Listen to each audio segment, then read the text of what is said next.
I'm Adeline, and I'm 38 years old. I work part-time as a housewife, living with my 10-year-old son, Rick, and my husband, Hamilton, who works at a company. About 2 years ago, Rick, who originally had sensitive skin, started getting more water blisters and eczema. After undergoing detailed tests, it was confirmed that he has a sun allergy. Even when Rick goes to school, I make sure he's fully protected from sunlight. I have discussed with the teachers and received various considerations, such as having blackout curtains installed on classroom windows and allowing Rick to sit in seats where the light doesn't reach to accommodate his needs.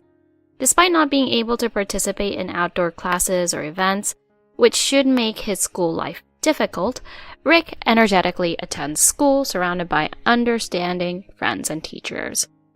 A change came to our lives when my in-laws decided to renovate their house and stayed at our home for about a month. Although I didn't like the idea of living together, we agreed to accept their stay for just 1 month. My mother-in-law arrived first, and my father-in-law moved in a week later after his business trip.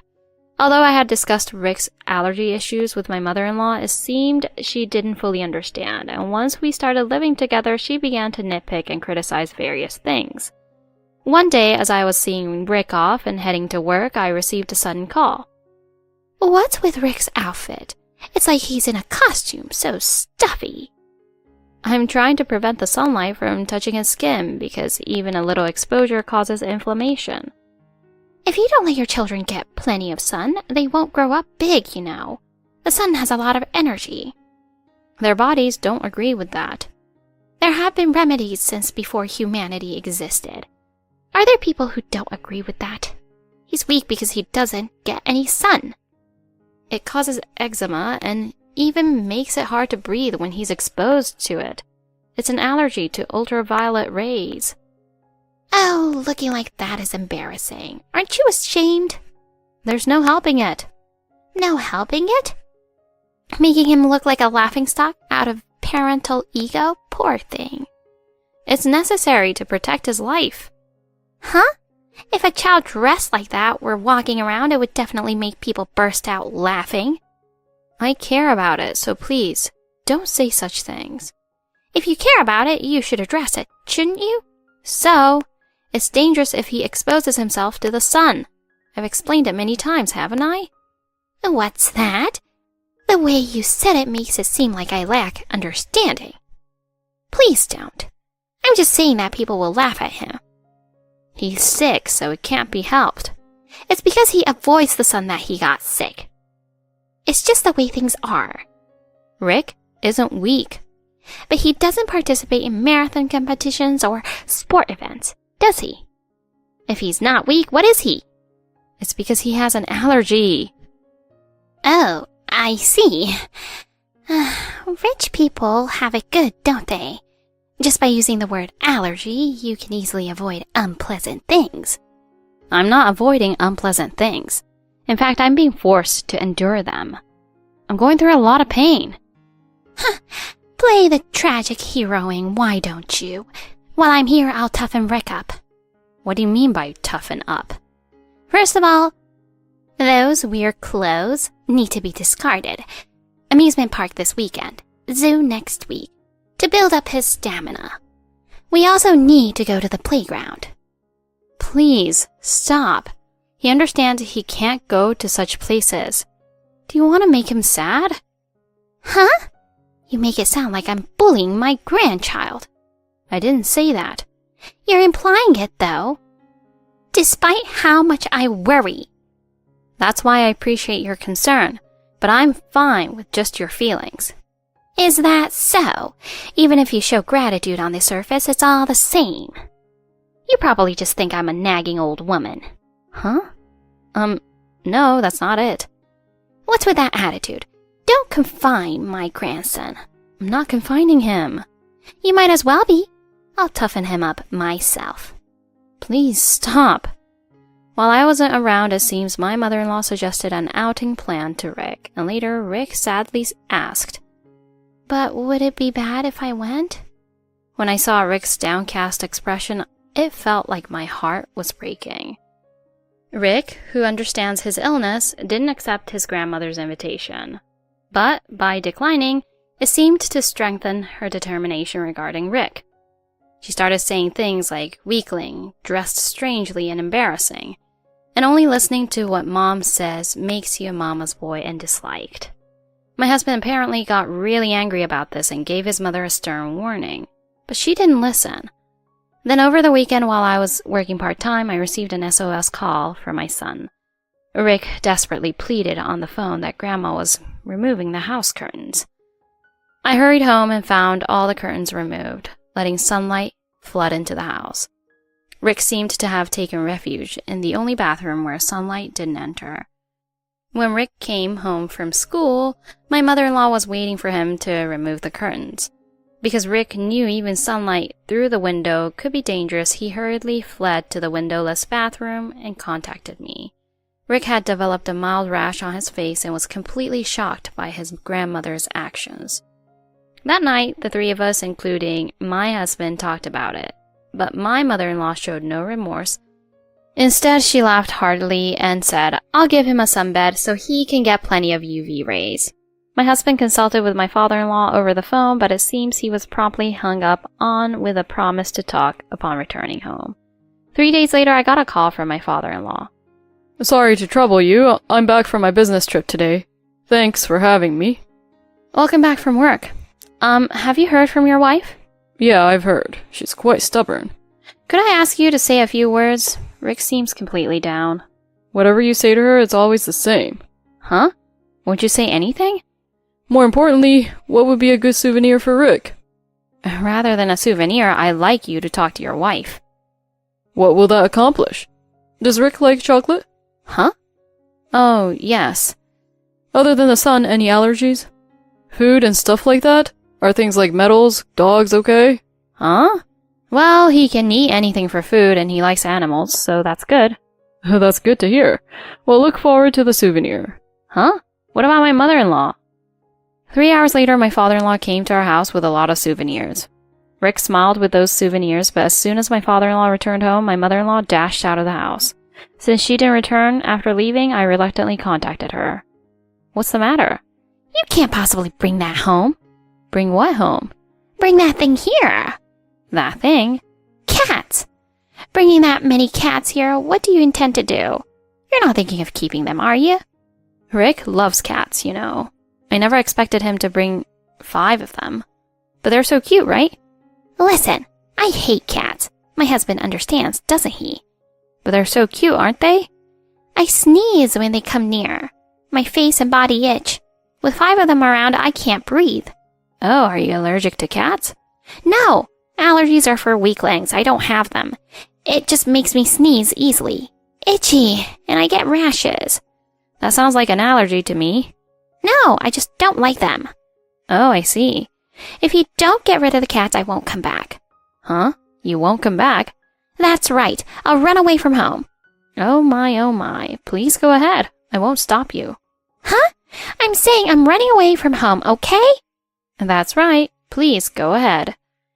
"Are cats more important to you than me? I'm your husband's precious mother, you know." "Where does such a person exist?"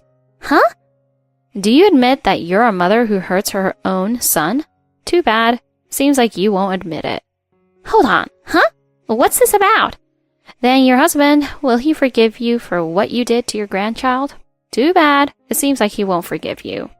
Therefore, a divorce has been decided. You won't have a home to return to." "What is it? Don't play around. What's the matter? What did I do?" "You endangered and hurt your grandchild, right?" "I just wanted him to behave like a child. I just wanted him to act normally." "This is normal for Rick, though." But? I don't think you have any right to make excuses." "Oh, come on. Hey, what should I do? Is it okay if I go home?" "There are lots of cats waiting, though." "Oh, but are you alright? You're not allergic after all." "Oh, come on. Don't leave me alone. Hey, please." In the end, my mother-in-law returned home, but surrounded by cats, she started sneezing uncontrollably and her face swelled. So she ended up fleeing. Actually, my father-in-law felt angry about his wife's behavior, so he brought the cats over to make her reflect on the suffering caused by allergies. But even so, it seems he ran out of patience with her inability to reflect and decided to proceed with a divorce. The cats were borrowed from an acquaintance of my father-in-law's and returned promptly, but Rick, who loves animals, was thrilled. Since my mother-in-law came, there hadn't been any smiles, but finally smiles have returned. By the time the renovation of my in-laws' house was completed, the divorce had been finalized, and now my father-in-law lives alone. My father-in-law started keeping a cat because he felt lonely, and when he's away on business, he entrusts Rick with taking care of it. It seems like something Rick would do. His sun allergy hasn't improved, but Rick has accepted it as his fate and leads his own life. Living together, which was once so unbearable, has become more positive now that my troublesome mother-in-law is gone. By the time Rick graduates from junior high, he plans to live with his grandpa.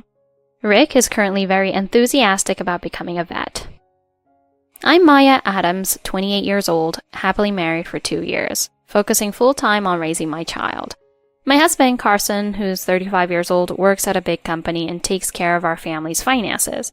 My mother-in-law, Sophia, lives next door on our shared property. Maya? Yes? I went to the department store today and bought this body milk. They said it's good for the baby skin. Oh, I know this one. It's really good, isn't it? That's what I thought too, since it's from the department store. The one you're using didn't seem so great, so I wanted you to switch to this. It's actually quite a standard product, not that bad. Oh, it's a brand called Baby Glow. No, it's not a brand name, just a general term. Always using those difficult words. I'm sorry. Well, never mind. I'll bring it over now. I'm sorry. Could you come in 30 minutes? I'm tidying up the room a bit. Oh, making a mess again? Well, things are a bit chaotic with breastfeeding. Fine. I'll watch Simon for you while you clean up. Thank you very much. Honestly, doesn't Carson say anything? Well, I think he understands how hard child rearing is, so he just says to do what I can. He's really easygoing, huh? I'm sorry. I'll try to keep things tidy as much as possible.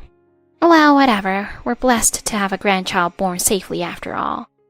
The WhatsApp messages that came almost every day were 50% sarcasm, 30% meddling, and 20% chatting and complaints. It was not exactly pleasant, but I couldn't entirely fault her for wanting to dote on her first grandchild, and it's true, she had been helping us in various ways. Furthermore, because we have 2 separate houses on the same property, we generally kept our living spaces separate and didn't bother each other much. I think it was also significant that my husband was absolutely on my side. However, the situation changed dramatically due to a certain incident. My husband Carson passed away suddenly. It was a heart attack. We were left devastated.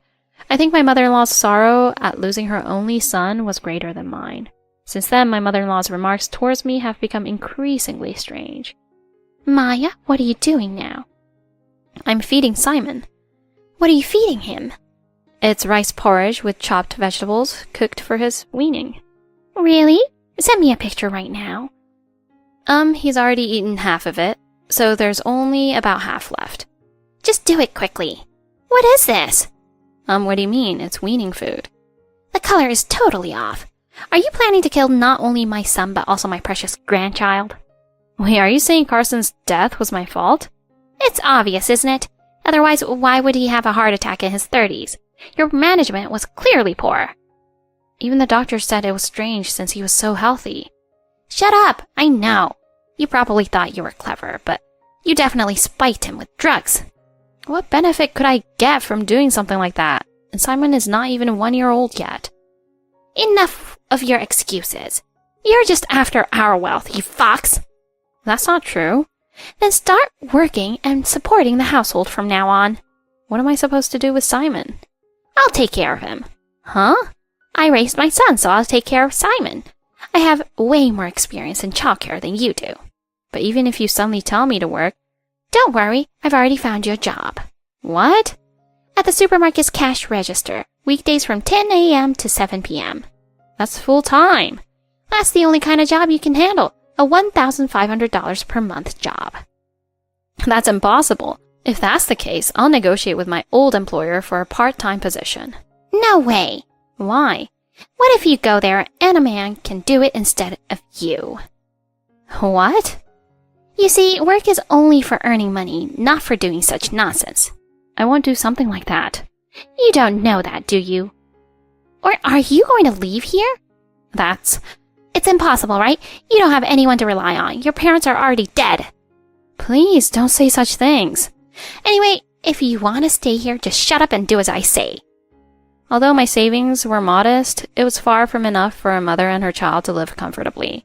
My mother-in-law knew this and continued to demand everything from me if I wanted to continue living on the family property. Reluctantly, I started working part-time at a nearby supermarket. According to my mother-in-law's instructions, I prepared my son's lunch and dinner as weaning food in the morning, and I had to say goodbye to her when leaving him in her care. When I returned home, my mother-in-law would feign exhaustion while taking care of her grandson, but... I'm sorry, Mom. What is it at this hour? Simon just won't sleep at all. It's already 10 p.m., you know. Did he take a nap today? He slept from lunch until evening. Evening? No wonder he won't sleep now. Even if you say that, he seemed sleepy, so it would be cruel not to let him sleep, right? Could we try not to put him to sleep after 2 p.m. starting from tomorrow? I want a nap during the day too, so that's impossible. If it's earlier, it would be fine. You complain even though I take care of him for you. It's not a complaint, I just want to ask. Do you understand? If a child doesn't sleep at night, it's because the mother is making them anxious. Anxious? If he's neglected during the day, it's natural for him to feel anxious, right? Isn't that because you told me to go to work? Work is important, but so is childcare. That's true, but... It's natural for mothers to have a hard time. At least play with him a bit at night. But I have an early day tomorrow. You're still his mother, aren't you? Simon must be pitiful. Oh, what would my son say if he saw this? Understood. I'll leave it be. What's with waking people up like that? Oh, no, you're just a freeloader here. After continuing like this for a month, coming home exhausted one day, I found that my usual housemates, my mother-in-law and Simon, were not here. Where are you, Mom? Are you home already? Where's Simon? What are you doing? It's his debut at a pub. What are you thinking? My child is only 1 year old, you know. It's a road he'll eventually take, right? A pub is way too early. Such a noisy freeloader. Mother, you're drunk, aren't you? I'm not drunk. You're lying. You're definitely drunk. I'm coming to pick you up, so please stay there. I'm still drinking. Then at least return Simon. This child is my grandchild. He's also my son. What? You push off the responsibility and do whatever you want. You're the one who told me to go to work, right? Always complaining. If you hate it that much, just leave and take your grandchild with you. What are you saying? Just get out. Get out, I said. Unable to contain my frustration, I searched around the pub where my mother-in-law frequented and found her drunk, holding Simon, who was fast asleep. Since the staff seemed troubled, I apologized multiple times and managed to bring them both home. If I stay here like this, I don't know what will happen to Simon. I dropped off my mother-in-law at home, gathered only the essentials, and left the house. I rushed to a nearby business hotel and took the next day off for my part-time job. And then an unexpected call came. Maya, where are you right now? I don't want to say. What are you thinking? Leaving me at the entrance. I didn't leave you outside. I hope you're grateful. You were really heavy, you know. How rude. I'm lighter than you. Have you ever carried a drunk person? It's because of the stress you caused. What stress did I cause? Just your existence. My son is gone, and why only you? It would have been better if you had taken his place. Even I. How many times have I wished I could take his place? It's never going to happen, so get out. I don't want to see your face anymore. Don't worry, I intend to. Oh, really? Well, that's a relief. But Simon, leave him behind. Why would it be like that? You can't raise him without money. I can raise him. Really? Raise my precious grandson in a poor household? I'll raise him properly. You can't with that income. You seem to be concerned about money, right, Mom? Of course, that's obvious. Besides, I have some savings at home, so that's better for Simon. I'm sorry, but I have to decline. Why are you so stubborn? Or is it because you have a source of money? Yes. Yes? Earlier, I received a call from the insurance company. Insurance? I didn't know either, but Carson had life insurance. Life insurance? How much was it for? $1 million. $1 million? Yes, it's for $1 million. Why didn't you say so earlier? I just found out myself. Then you should stay here. Huh? Entrust everything to me. I promise I won't misuse it. I don't understand. I'm telling you, I'll keep an eye on you so you won't spend it all. With all due respect, I don't think your financial management skills are reliable. What are you talking about? I heard yesterday at the pub. It seems you have unpaid bills all over. Did the owner tell you that? They mentioned there are some debts from the past. Please manage with your husband's inheritance. Inheritance? There's nothing left like that. You mentioned earlier there was some. I meant there's a little. How were you planning to raise Simon then? You're his mother, so pay child support. Either way, you were counting on my money, weren't you? I don't need all of it, just $1 million, right? Hand over half. I'm afraid I can't give it to you. I think you'd spend it extravagantly. Don't mess around with me. I even built a house for you. I didn't ask for that, did I? Besides, you spent all the money on your own place and neglected ours. I covered all living expenses, and that was really the intention, wasn't it? Enough talk. Just give me the money already. I refuse. I'll contact the insurance company and make sure they transfer it to me. It's futile. The beneficiary is set to me and Simon. What about my share? There isn't any. This money was left by Carson for me and his son. Wait, so what am I supposed to do? Figure something out, like selling the house. My only asset. Left by your husband. You've used up more than enough of the inheritance. Isn't this the result? You're heartless. I will return those exact words to you. Please never associate with us again. Grandchild. Consider the grandchild. I refuse. I rented a house with the insurance money I received and started working part-time while using daycare. My mother-in-law seemed to live on her pension for a while, but loneliness led her to spend more on drinking, accumulating debts, and getting banned from several places until she paid off her debts. She managed to settle her debts with her meager savings, but ended up selling her house out of a desire for cash in hand. Now it seems she's wandering the streets every night while living in an apartment. At this rate, the day she runs out of money and becomes desperate is approaching. If only there were children, even a poor household would be lively.